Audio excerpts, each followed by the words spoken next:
নাম সোয়া তাকে তার ওই বিল্ডিং এ সে পরে যেখানে ক্র্যাশ করছে ওইখানে পরে তাকে তো আর পাইতেছে না, পরে এখন হসপিটালতে ফোন আসছে তার নাকি শরীর বেড়ে গেছে,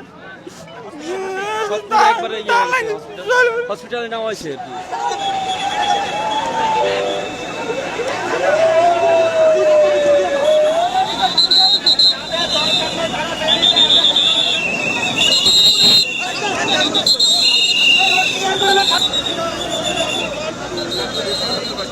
প্রায় 1:10-15 দিকে বিকট একটা আওয়াজ ছিল। ওই রুমে আমি আর আমার কলিগ ছিলাম।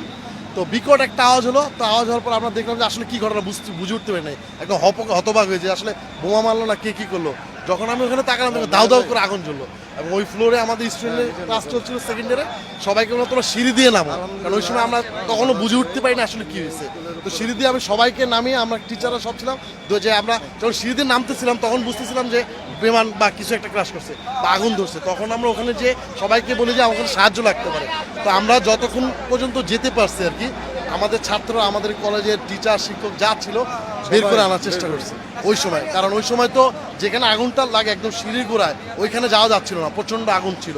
এবং তার পরবর্তী অনেকক্ষণ পরে যে ফায়ার সার্ভিস আসলো, আর্মিরা আসলো, তাদের সহযোগিতা আমরা চেষ্টা করছি। 15-20 মিনিটের মধ্যেই চলে আসছে দ্রুত। এবং যত ফায়ার দ্রুত সার্ভিসে ফোন দেওয়ার জন্য আমি প্রথমে আমার ভাইস প্রিন্সিপাল স্যারকে বলি, সঙ্গে সঙ্গে সাথে সাথে চলে আসে। এবং ওই সময় আমাদের প্রিন্সিপাল যে জিয়াউল আলম স্যার, উনি ওখানেই ছিল, সবাই দৌড়ে বেরোচ্ছে।